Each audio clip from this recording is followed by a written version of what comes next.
말씀 봉독하도록 하겠습니다. 말씀 마태복 느헤미야 11장 1절로 2절 말씀입니다. 느헤미야 11장 1절로 2절, 구약 성경 743페이지에 있습니다. 느헤미야 11장 1절로 2절 말씀입니다. 우리 말씀 다 같이 봉독하도록 하겠습니다. 백성의 지도자들은 시작. 백성의 지도자들은 예루살렘에 거주하였고 그 남은 백성은 제비 뽑아 10분의 1은 거룩한 성 예루살렘에서 거주하게 하고 그 10분의 9는 다른 성읍에 거주하게 하였으며 예루살렘에 거주하기를 자원하는 모든 자를 위하여 백성들이 복을 빌었느니라. 아멘. 오늘 이 시간에는 우리 김성덕 원로 목사님 나오셔서 하나님의 말씀 전하도록 하겠습니다.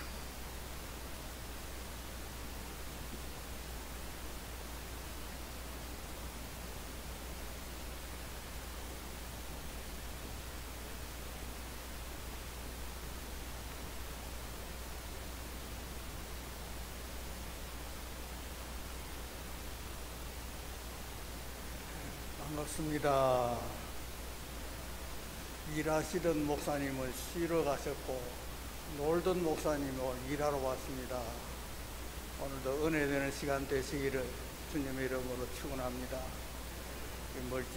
멀찍 앉아있고 또 집에서 영상으로 보고 예배 드리시는 분들, 육신적으로는 떨어지셔도 성령께서는 우리의 마음을 다 함께 해 주실 줄로 믿습니다.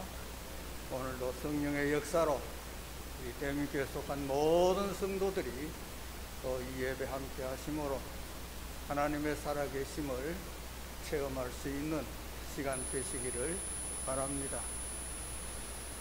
어떤 분이 저에게 전화를 했어요. 목사님 오늘 설교하러 가시죠?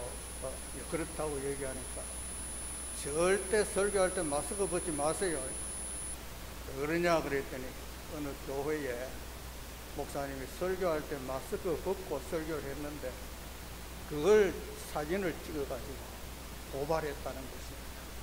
그래서 고발 안 당하려고 이제 마스크 끼고 할 테니까, 마스크 끼니까 저 늙은 것도 잘 모르겠죠. 이마만 보이니까 그렇습니다. 이모저모 유익한 점이 있어서 마스크 끼고 할 테니까 그 대신 말을 분명하게 하도록 애를 쓰면서 말씀을 전하겠습니다.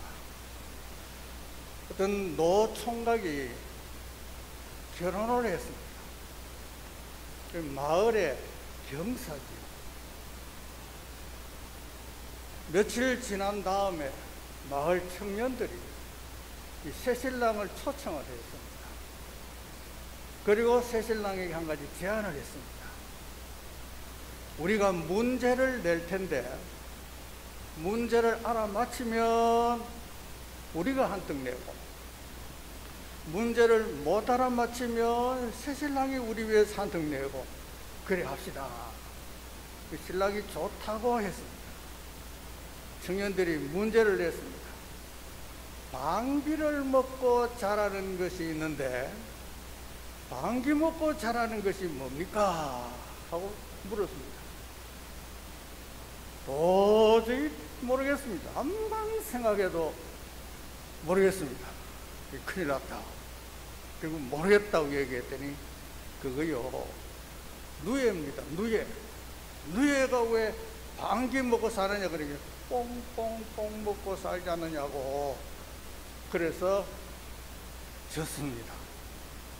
그러나 속으로 한 가지 희망이 생기는 겁니다. 내 친구들에게 가서 이 문제 전하면 내가 한턱 얻어먹겠다 싶어서 다음날 자기 친구들을 불러 모았어요. 내가 문제를 낼 텐데 여러분이 알아맞히면, 너희들이 알아맞히면 내가 한턱 내고, 너희들이 못 알아맞히면, 말이 거꾸로 되나? 내가 알아맞히면, 너희들이 알아맞히면 내가 낼게. 너희들이 못 알아맞히면 알아맞히면 내가 낸다. 그랬어요. 문제를 냈습니다.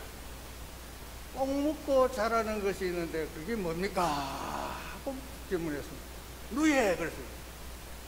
따라하세요. 나는 어려웠는데 시작. 나는 어려웠는데 너희들 쉽게 대답하네. 질문이 서로 다르지 않습니까? 그래서 말씀을 잘 들으시고 다른 사람에게 옮길 때 잘못 전한 일이 없이 바로 전하는 일이 있기를 주님의 이름으로 축원합니다. 느헤미야라는 사람이 있습니다. 이 사람은 예수님 탄생하시기 전 516년 전에 페르시아에 의해서 바벨론으로 포로로 잡혀간 사람들이 많은데 그 중에 한 사람이 바로 이 느헤미야입니다. 이 느헤미야는 아닥사스다 왕의 왕으로 있을 때 이 사람이 술 맡은 관원장으로 등용이 되었습니다. 포로의 몸으로 이국 땅에서 아무것도 의지할 것이 없는 이런 사람인데 왕의 눈에 쏙 들어서 술 맡은 관원장으로 등용됐다는 것은 정말 놀라운 일입니다. 술 맡은 관원장이라 하는 것은 왕에게 있어서 생명 같은 존재인 것입니다. 제일 신뢰받을 만한 사람이 술 맡은 관원장인 것입니다. 왜냐하면 왕을 죽일 때, 독살할 때 술에다가 독약을 넣어서 마시게 합니다. 즉시 죽을 수 있습니다. 매일 만나서 술 대접하는 이 사람이 악심을 품고 왕을 죽이려면 언제든지 가능한 일인 것입니다.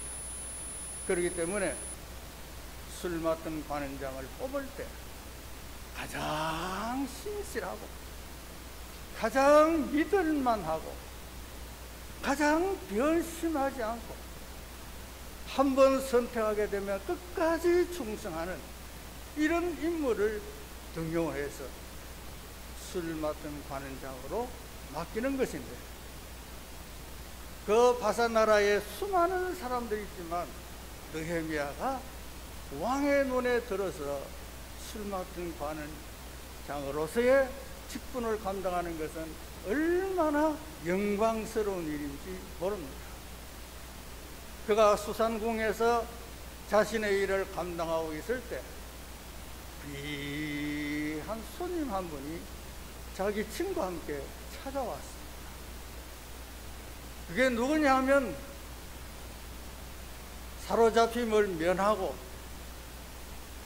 유다와 예루살렘에서 살고 있던 사람 가운데 자기의 형제 같은 사람 하나니라는 사람이 한 사람과 함께 자기를 찾아왔습니다. 너무 반가워서 자기 있는 방으로 영접하고 그동안 있는 소식을 간단하게 서로 나누면서 이야기하다가 느헤미야가 자기 조상의 묘실이 있는 유다에 대해서, 예루살렘에 대해서 소식을 물었습니다. 도대체 지금은 그들이 어떻게 살고 있느냐 그랬더니 나라가 환난 가운데 있고 백성들은 능욕을 당하고 있다. 그리고 예루살렘 성은 허물어져 있고 예루살렘의 성문은 불타 없어졌다.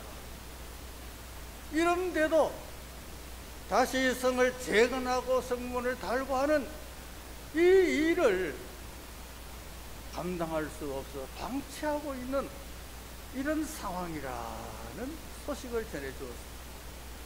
이 소식을 듣던 느헤미야는 그때부터 울기 시작하고 몇 날 며칠을 금식을 하면서 하나님 앞에 기도했습니다.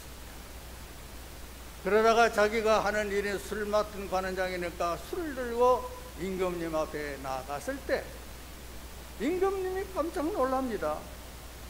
왜냐하면 평소에는 늘 얼굴에 이 화색이 돌고 얼굴에 수심이 있는 그런 얼굴이 전혀 아닌데 오늘 보니까 얼굴에 수심이 가득한, 근심이 가득한 얼굴이었습니다.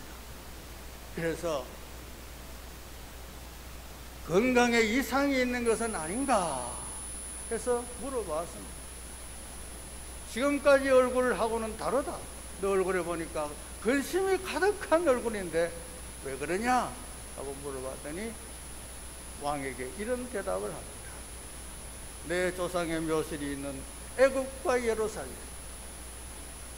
그 나라는 황폐하게 되고 성은 무너졌고 성문은 불타 없어졌는데 내가 근심하지 않을 수 있겠습니까?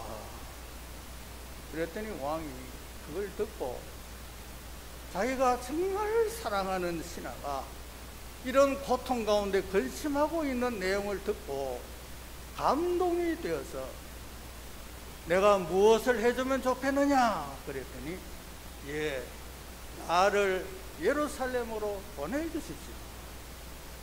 보내주신다면 내가 허물어진 성을 다시 재건하고 불타 없어진 성문도 달고 다시 재건하는 일을 제가 가서 하겠습니다. 그러면 다시 돌아오는 조건으로 내가 허락한다 하면서 거기에 필요한 모든 것을 임금님이 허락을 해서 이제 그 모든 것을 가지고 예루살렘으로 갔습니다. 예루살렘에 가서 외국에서 활동하던 사람이 방금 와서 무슨 일을 하겠습니까? 이 느헤미야는 특별한 지도력이 있어서 사람들을 불러 모으고 상황을 설명을 하고 우리가 이 성을 다시 재건한다는 이 사실을 설득을 시켰습니다. 이것은 그냥 성을 쌓는 일이기도 하지만 무너진 성을 다시 재건한다는 것은 무너진 신앙을 다시 재건하는 것이고 하나님 앞에 영광을 돌리는 일뿐만 아니라 온 백성이 결속하는 이런 기회도 되기 때문에 이 무너진 성은 그냥 방치해서 되는 것이 아니고 반드시 다시 재건해야 된다. 그래서 외적으로 성을 다시 재건하지만 내적으로는 우리의 신앙을 다시 재건하는 이런 놀라운 사업이라는 것을 잘 설명해서 읽겠습니다. 그리고 여기에 동참하는 사람도 많은데 일을 진행함에 있어서 배반자도 생기고 또 가까이 있는 무리들은 이스라엘이 다시 유다가 다시 재건하는 것을 원치 않기 때문에 모략을 써서 그 일을 하지 못하도록 방해 공작을 놓기도 하고 참으로 진행하는 일에 어려움이 많았지만 그러나 느헤미야는 강하게 이 일을 잘 추진해서 기공식을 한 이후로 52일 만에 급속도로 작업을 진행하고 다 마치게 되고 불탄 성문까지 척 달고 이래서 모든 일을 잘 마쳤습니다. 이제 문제가 되는 것이 뭐냐? 성이 재건되고 다시 문을 달고 모든 것은 다 했는데 이제 이후로 이 성을 무너지지 않도록 잘 관리하고 지키는 거죠. 그러려면은 사람이 많이 있어야 돼요. 어디에 사람이 많이 있어야 되느냐? 예루살렘 성 안에 사는 사람들이 많아야 성을 지키기도 하고 관리도 할 수 있는데 성경에 보면 느헤미야 7장 4절에 보면 지역 땅은 아주 넓은데 거민은 얼마 되지 않는다고 합니다. 땅은 넓은데 사는 사람이 너무 적다. 이래서 어떻게 하면 좋겠느냐? 포로로 갔다가 돌아온 1차 귀환, 2차 또 귀환했던 사람들 제비를 한번 뽑았어요. 제비를 뽑아서 10분의 1, 이 사람은 예루살렘 성 안에 살고 나머지는 성 안에 살든지 성 밖에 살든지 그 자유인데, 자원하는 사람이 있으면 성 안에서 살 수 있다. 이래서 10분의 1만 뽑아가지고도 최소한의 인원이 되는데, 그러나 넉넉하려면 자원하는 사람이 많아야 된다. 이래서 자원하는 사람이 많이 일어났습니다. 그래서 너무너무 기분 좋아서 백성들은 그들에게 복을 빌어 주었다. 할렐루야. 필요한 곳에 자원해서 일하러 가는 사람을 볼 때 너무너무 기분이 좋아서, 야, 우리 그들을 위해서 하나님 앞에 복을 빌자. 그래서 복을 빌었더라 하는 것이 오늘 본문의 내용이 되겠습니다. 유다의 예루살렘이라 하면 수도인데 거기에 예루살렘 성전도 있습니다. 왜 거기에 사람이 많이 살지 않고 다 바깥으로 성 밖에서 살기를 원하느냐? 그건 이유가 있습니다. 첫째는 예루살렘 성 안에 살면 불안합니다. 위험합니다. 수시로 예루살렘 성을 공격해 오는 세력들이 많았습니다. 그래서 그걸 막지 못해서 지금 예루살렘 성이 허물어졌는데 다시 재건해 놓았지만, 언제 또 침략해 들어오고, 언제 또 환란을 일으키고, 언제 또 위협을 가할지 알 수 없는 상황이기 때문에 예루살렘에 산다는 것은 항상 이러한 환란에 또 침략에 대비하고 마음의 준비가 항상 있어야 됩니다. 그래서 사람들은 이러한 불안한 곳에 살기 싫다, 이래서 성 밖에서 살기를 원하기 때문에 사람이 많이 살지 못한다. 두 번째 이유는 경제적으로 어려움을 당합니다. 왜냐하면 마음 놓고 경제 활동을 하지 못합니다. 또 침략해 들어오고 또 환란이 오고 하면 그저시 지어놓았던 집도 허물어질 수 있는 이런 상황이 되어 가다 보니까 그 안에서 자유로운 경제활동 마음대로 할 수 없으니까 돈벌이가 제대로 되지 않습니다.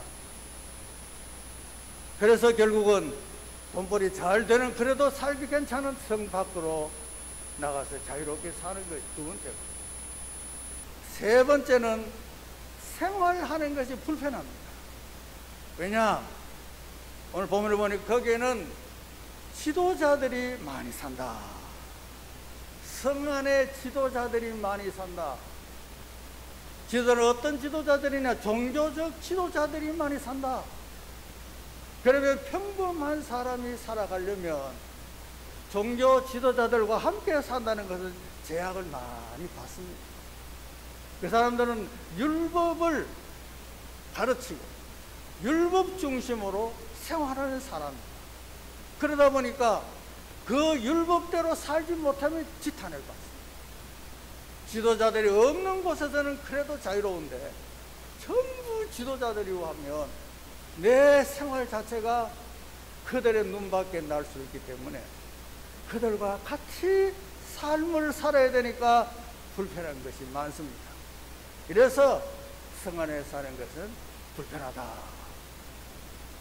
네 번째는 그 성을 관리하는 일에 동참해야 돼요.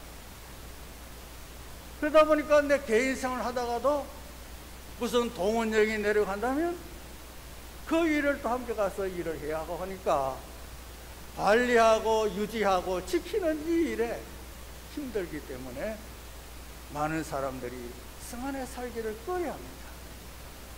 그래서 제비를 뽑아서라도 10분의 1은 여기서 살게 하자, 그래서 한 거고, 이 어려운 상황인데도 자원해서 내가 이 일을 해야 되겠다 하고 들어가는 사람을 보고 너무 기뻐서 우리는 그들을 위해서 기도하자. 여기 자원하는 사람들은 왜 자원했을까? 두 가지 뜻이 있을 것 같습니다. 첫째는 하나님의 사업에 내가 부름받았다는 이런 신앙인 것입니다. 여러분, 하나님의 일을 하는 데 있어서 하나님께 부름을 받았다, 신앙인 것입니다. 우리가 주의 일 함에서 내가 자원하거나 억지를 하거나 간에 하나님의 일에 동참하는 사람은 하나님께서 나를 부르셨기 때문에 내가 여기에 일할 수 있다는 신앙이고, 두 번째 신앙은 이것이 복받을 일이다. 복받을 일을 해야 복을 빌어주는 사람이 그 기도가 능력이 있는 것입니다. 복받을 일을 하지 않은 사람에게 복 주세요, 복 주세요 하는 것은 그 기도가 능력이 없는 것입니다. 하나님께 복받을 일을 하고 있을 때 하나님이여 내게 복 주시옵소서. 복받을 일을 하고 있는 사람을 향해서 하나님이여 저렇게 일하는데 하나님이 복 주셔야 되겠습니다. 이 기도가 능력이 있는 기도인 것입니다. 이래서 모든 일에 자원하는 일이 중요한 것입니다. 이 자원하는 일에 모범을 보인 사람이 누구냐? 느헤미야가 제일 먼저 아닙니까? 느헤미야는 자기 자신만을 생각한다면 수산궁에 있는 것이 훨씬 낫습니다. 거기는 물질의 부족함도 없지요, 권력도 있지요, 자기는 정말 사람들의 존경을 받지요. 뭐 하나 부족함이 없습니다. 포로로 와서 이만큼 출세한 사람이 있으면 나와봐 할 정도로 그의 삶에 있어서는 조금도 부족함이 없습니다. 그러나 하나님이 원하시는 일일 것이다. 하나님의 성전이 있고 하나님의 성전을 중심으로 둘러싼 성곽이 있고 거기에 출입하는 성문이 다 허물어졌는데 그 일을 감당한다는 것은 내가 하나님의 일을 하는 것이다. 이래서 이 모든 자기의 특권과 모든 기득권을 다 내려놓고 예루살렘 성을 향해서 자원해서 간 것은 놀라운 일이요 하나님이 기뻐하실 일이 아닐 수가 없는 것입니다. 제가 늘 말씀드린 가운데 농사일을 했다고 말씀드렸습니다. 집에서 늘 농사하는 사람은 모내기 하는 것이 그것도 힘들지만 그래도 신체적으로 특별한 정상은 잘 안 나타납니다. 저도 일하다가 18살 늦게 돼가지고 중학교 3학년 편입해서 가정실습을 주는데 모내기 할 때 가정실습 받았어요. 다른 학생들은 뭐 좋다 그래요. 공부 안 하고 뭐 집에 가면 노니까 뭐 간단한 심부름만 해주면 되니까. 저는 가면 큰 머슴같이 일해야 돼요. 그래서 하루 종일 모내기 하면 머리를 하루 종일 숙이고 있습니다. 비가 오면 우장이라는 것을 덩어리 짊어지고 그래도 계속 비 맞으면서 모내기를 합니다. 그러면 하루 종일 하다가 고개 들어보면 눈이 뚱뚱 부어요. 늘 엎드려 있어요. 손목도 자꾸 움직이니까 화장실에서 맞추고 가면 손이 부어요. 그때 일꾼이 얼마나 귀한지 모릅니다. 모두 자기 일 한다고 모두 바쁩니다. 오늘 어머니하고 저하고 누나하고 경김하고 네 사람이 모를 이제 심으면 그 어머니가 가끔 모노래를 하면 하는데 자, 한번 해볼까요? 새삼스럽게 어쩌면 모노래도 못 듣고 그러니까 뭐야 뭐야 노랑모야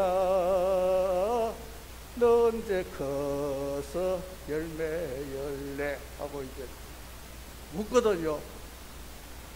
9,10월이 닥쳐오면 내가 커서 열매 여요. 뭐 노래 같이 들립니까? 그런데 그 다음 노래가 참 희한합니다. 임도 눕고 나도 눕고 저 호롱불 누가 끌고. 사실 모내기 하다가 추위에 떨다가 하루 종일 고생하고 저녁밥 먹고 따뜻한 아랫목에 누워있으면 움직이기 싫습니다. 너도 눕고 나도 눕고 막 저 호롱불 조금 끄는 게 힘들어요. 그 답이 뭐냐? 벽상이라 안전파리 내가 가서 불 좀 끄라. 벽에 붙어있는 팔이 네가 가서 이제 불 좀 꺼주라. 이게 참 몸에 마음에 감동이 되는데 제가 그렇게 경험해봤죠. 이렇게 일꾼이 필요한데 누가 자원해서 내가 좀 도와주겠소 하면 얼마나 좋겠습니까? 그때 여러분들 앉았으면 좀 초청했을 텐데. 여러분, 일할 사람이 필요한 곳에 자원해서 일하는 사람이 온다는 건 그렇게 기쁠 수 없습니다. 하나님의 일을 하면서 해야 할 일이 얼마나 많습니까? 그런데 일할 사람이 없습니다. 일할 것은 많은 일할 사람이 없습니다. 이때 자원하는 사람이 있다면 얼마나 고맙겠습니까? 알렉산더 더퍼라고 하는 목사님이 계신데 영국 스코틀랜드 출신입니다. 인도에 가서 평생을 선교 활동하고 이제 나이가 많아서 머리가 허옇게 돼서 내 스코틀랜드 고향에 내 뼈를 묻으러 왔습니다 하고 선교 마지막으로 이제 자기 고향에 와서 뼈 묻으러 왔다고 고백했습니다. 그런데 이 목사님 모든 사역을 마치고 온 것에 대해서 환영회를 열었습니다. 그때 목사님은 그 자리에 나가서 호소했습니다. 여러분, 내가 뼈를 묻으려고 고향에 왔습니다. 나를 대신해서 그 인도에 선교사로 갈 사람 있습니까? 아무도 없어요. 그래서 거기에 충격받고 기절해서 넘어졌어요. 의사의 도움을 받아서 다시 기력을 회복하고 나를 단상에 다시 세워달라고 내가 할 말이 있다.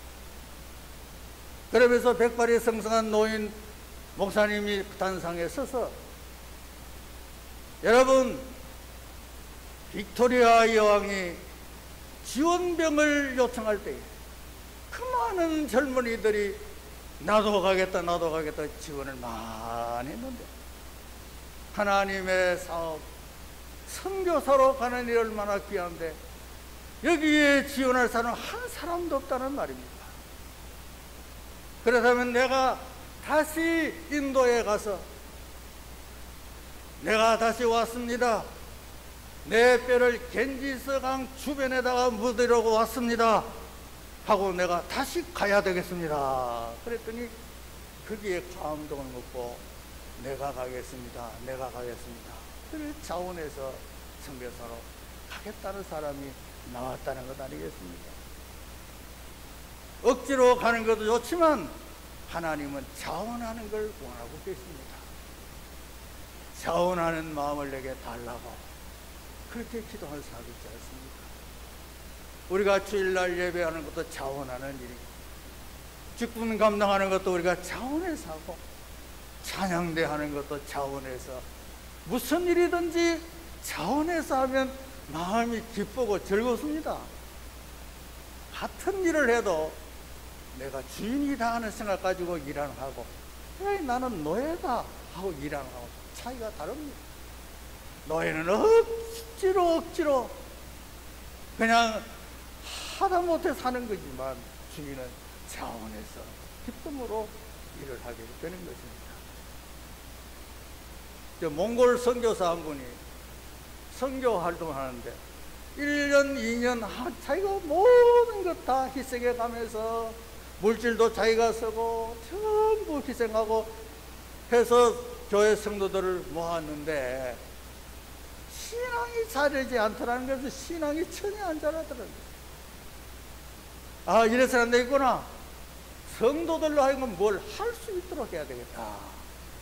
이래서 여러분, 내가 하는 것에 대해서 여러분 받아들이기만 하고 수동적으로만 하지 마시고, 내가 여러분들이 해야 할 일을 말씀드릴 테니까 그렇게 하세요 하면서 몸으로도 별 봉사할 뿐 아니라 11조도 잘 드려야 됩니다. 11조는 어떤 거냐 하면 소득의 10분의 1을 하나님 앞에 드리는 겁니다 하고 교육을 시켰습니다. 그런데 어느 주일날 보니까 저 교회문 뒤에 자루가 세 자루가 이렇게 떡 있더랍니다. 뭔가 싶은데 예배 드리는 중에 냄새가 솔솔 코로 들어오는데 이 똥 냄새입니다. 소똥 냄새. 그래서 예배 다 마치고 보니까 소똥 세 자루를 가져왔어요. 그래서 이거 어떤 거냐 하고 물어봤더니 11조입니다. 그 사람들은 이 소똥이 귀한 자원입니다. 밥에 먹는데 쓰지요, 난방하는데 쓰지요, 퇴비하는데 쓰지요. 벌판에 그냥 두면 그것이 퇴비가 되어서 풀이 잘 자라게 되지요. 또 집을 지을 때, 흙 반죽할 때 이것까지 같이 넣어서 하면 또 바로 그 겉에 그걸 발라 놓으면 아주 보온이 잘 된다고 합니다. 그래서 그들은 이 소똥이 아주 귀한 건데 세 자루나 가져왔으니 얼마나 많이 가져왔겠습니까?